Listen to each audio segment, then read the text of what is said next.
Sheffield steel is going back to war. Britain couldn't make this for 20 years. Ukraine changed that. In December of 1940, the Luftwaffe sent 280 bombers to Sheffield in 2 nights. They weren't after the population, they were after the steel. Sheffield was the forge of the British Empire, the city that produced the gun barrels, the armor plate, the ship steel, the shell casings that kept Britain fighting. Germany's planners understood what a lot of modern defense procurement officials apparently forgot, that a steel city is a military city, and if you want to stop an army, you go after the place that makes its weapons. Congrats, Your Majesty, that steel is dynamite! We better not risk another frontal assault. That rabbit's dynamite! Sheffield survived the Blitz. It kept making steel. And then, several decades later, Britain quietly did what the Luftwaffe couldn't. It let Sheffield stop making artillery barrels. For nearly 20 years, Britain produced exactly 0 forged gun barrels. Not because the capability was destroyed, because the government decided it wasn't needed anymore. Well, this week, the first 4 Sheffield-forged artillery barrels shipped to Ukraine. And there are 146 more planned. And the fact that Britain is treating 150 barrels as a milestone worth a ministerial visit tells you everything about how far Western defense industrial capacity fell during 2 decades of assuming peace was a permanent condition. Hey friends, Wes here, defense journalist, multi-branch veteran, and former infantry soldier who has spent enough time within range of friendly artillery to have opinions about barrel availability that are not purely academic. Also, who else watching this is still a little upset about the Brits burning the White House? How uncivilized. So uncivilized. Today we're covering Sheffield Forge Masters, the £61 million BAE Systems contract, and what Britain's first forged artillery barrels in nearly 20 years actually tells us about the state of Western defense manufacturing. The Guardian reported the first shipments this week, and the story underneath the announcement is more important than the announcement itself. Here's the assumption that quietly broke sometime around 2006. Even if nobody said it out loud until a Russian tank crossed into Ukraine in 2022. That assumption was that Western defense industrial capacity was like running water. Always there when you needed it. Infrastructure that could be turned back on after years of dormancy just by signing a contract and waiting a few months. Well, that assumption was wrong about almost everything it assumed. You can't restart a forge that's been cold for 20 years in an afternoon. You can't reconstitute the workforce. The metallurgists, the forging operators, the quality control specialists that dispersed to other industries over 2 decades simply by posting a job listing on Indeed. You can't rebuild the supply chain, the institutional knowledge, the process documentation, and the testing infrastructure in the time frame a war demands. Britain let its artillery barrel forging capability go dark, not because an adversary destroyed it, because a succession of governments decided the peace dividend meant some capabilities could be allowed to atrophy without consequence. Well, Ukraine is the consequence, and Sheffield is what trying to undo 20 years of that decision looks like from the factory floor. Now, Sheffield Forge Masters is one of those institutions that sounds mundane until you understand what it actually does. Maybe a lot of Brits who are watching this know, but a lot of Americans don't. It's the only company in Britain capable of producing the large steel forgings and the castings that go into nuclear submarine reactor pressure vessels. That's not a niche capability, it's a national strategic dependency. When the MOD acquired Sheffield Forge Masters in 2021, the stated reason was to secure that nuclear submarine supply chain, which is how critical the site already was before anyone started thinking seriously about artillery barrels. The company employs 780 skilled workers and sits inside of a broader ecosystem. More than 60 businesses across the UK supply chain stand to benefit from the barrel program alone. The MOD has committed £1.3 billion to a full recapitalization of the facility, including a new 13,000-ton forging line and a 30,000 square meter machining hall currently under construction. Last year, the government invested over £420 million in additional funding specifically to bolster Sheffield's sovereign steelmaking for defense. Britain isn't just filling a one-time order. It's rebuilding a capability it let erode, and it's doing it because the people running the defense ministry now understand that losing industrial capacity is easy and recovering it is hard and expensive and slow. BAE Systems also opened a separate £25 million artillery factory in Sheffield earlier this year, specifically for howitzer production. Now, the city that the Luftwaffe specifically targeted in 1940, because everyone understood it was Britain's weapons forge, is being deliberately reconstituted as Britain's weapons forge. Again, that's a strategic choice made under pressure from a war 4,000 kilometers away. So let me explain why forging an artillery barrel is different from manufacturing most things, because the difficulty is the whole story. A 155 millimeter howitzer barrel is not a tube, it's a precision instrument operating under conditions that would destroy most materials almost immediately. When a 155 millimeter shell fires, the propellant generates pressures exceeding 300 megapascals inside the chamber for a fraction of a second, thousands of times in the barrel's service life. The barrel has to contain that pressure without deforming, channel the explosive gas to accelerate the projectile to roughly 900 meters per second, impart the spin through the rifling that stabilizes the round in flight, and then survive that entire sequence again for the next shot. At the temperatures and pressures involved, ordinary steel fails. The alloys used in artillery barrels are specialized. The heat treatment processes are highly specific, and the forging itself, pressing the steel into the shape under enormous force rather than casting or machining it from solid stock, creates a microstructure that gives the metal properties a cast barrel can't match. A 155 millimeter barrel lasts roughly 1,500 to 2,000 rounds before the rifling wears to a point where the accuracy degrades past acceptable limits. In Ukraine's highest tempo sectors, where artillery units have been firing hundreds of rounds per day, a barrel can wear out in weeks. The barrel isn't a durable good, it's a consumable, like a tire on a car that's doing nothing but circuit laps at full throttle. Ukraine is burning through barrels. Britain couldn't make them. It now can, barely, in the early stages of a ramp that will take years to reach meaningful scale. And here's where honesty requires doing the arithmetic that the press release doesn't do for you.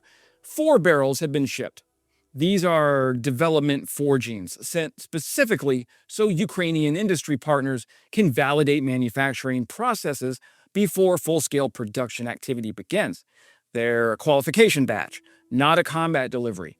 The planned program is 150 barrels total, produced at a rate of approximately 8 per month.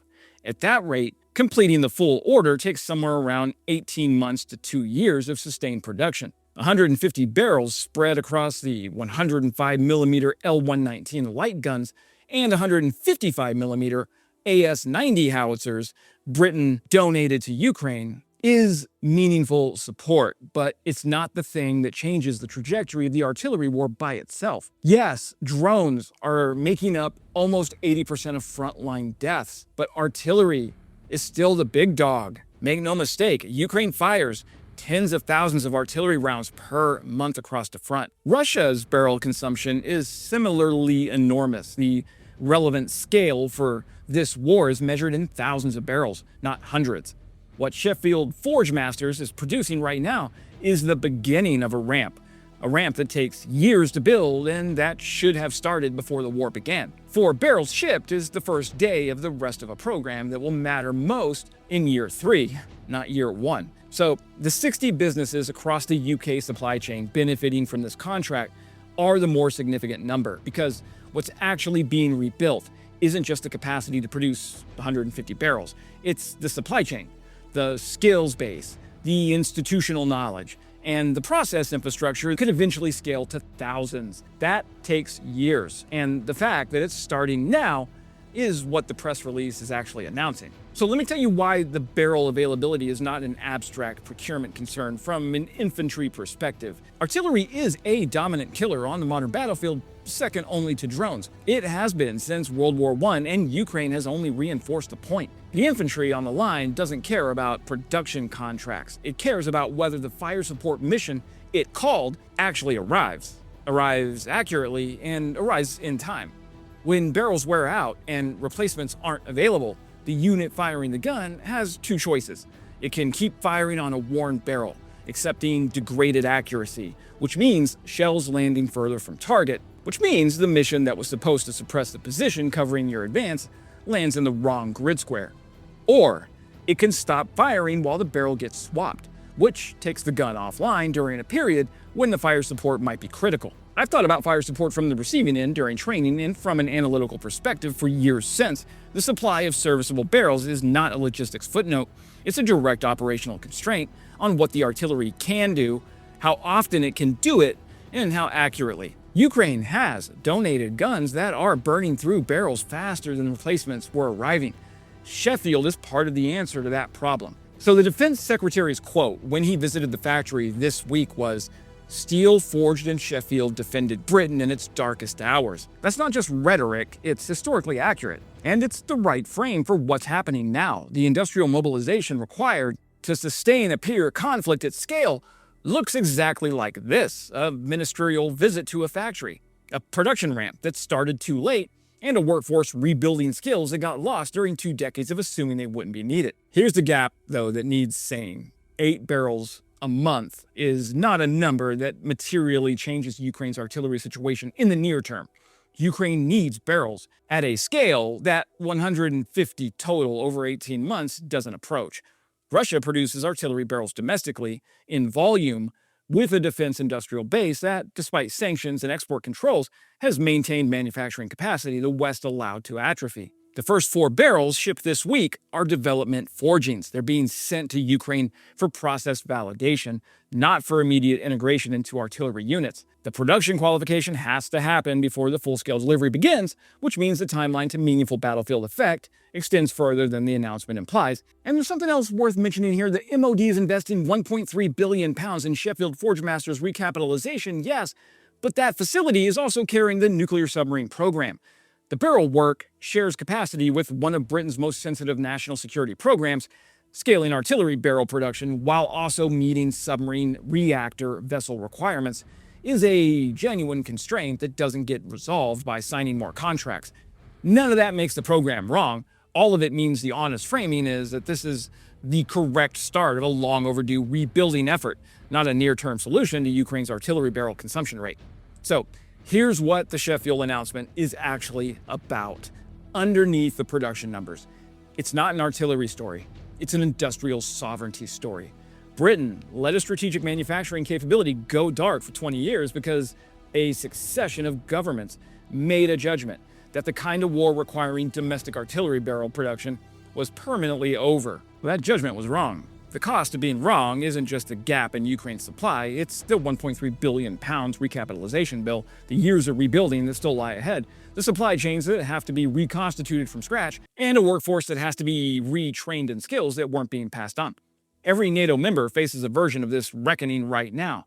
The peace dividend wasn't free. It was a loan that came due at the moment a peer-level land war started in Europe. The interest is being paid in production ramps that are too slow, in shortfalls that were entirely foreseeable in hindsight, and in ministerial visits to factories that should have been running continuously for the past 20 years. What's happening in Sheffield is the correct thing to do. It's painful, it's expensive, and it's slower than Ukraine needs. But it's exactly right, because the alternative to rebuilding this capacity now is being in the same position in 10 years, when the next crisis arrives, still dependent on the assumption that the supply chain will be there when you need it. Well, the Luftwaffe understood in 1940 that Sheffield was a military target worth flying 280 bombers through anti-aircraft fire to destroy. It took Europe 70 years to forget that lesson and roughly 4 years of war in Ukraine to start remembering it. The program is real, the investment is substantial, and the commitment appears genuine. Britain owns Sheffield Forge Masters, which is different from contracting with a private company that can exit the business if margins compress. The long-term signal is credible. What isn't yet credible is the scale. 150 barrels is the program. What Ukraine needs is multiples of that, sustained over years from multiple allied nations simultaneously. The Sheffield ramp, though, contributes to the coalition total, but it doesn't resolve the gap on its own. Whether Europe's collective defense industrial ramp reaches sufficient scale before the artillery barrel shortage becomes an acute operational problem for Ukraine is the open question this announcement doesn't answer. So, the forge is lit again in Sheffield. The steel is hot. It took a war to do what common sense should have done years earlier, and that failure belongs to every government that sat in Whitehall across 2 decades and decided this capability could safely disappear. They were wrong. Sheffield knew it. Ukraine is why everyone else figured it out. That's it for today, my friends. If this was useful, hitting that thumbs up, like button, or subscribing is the best free way to support what I do here. I cover European defense, industrial policy, military technology, the Ukraine war, and NATO 4 times a week.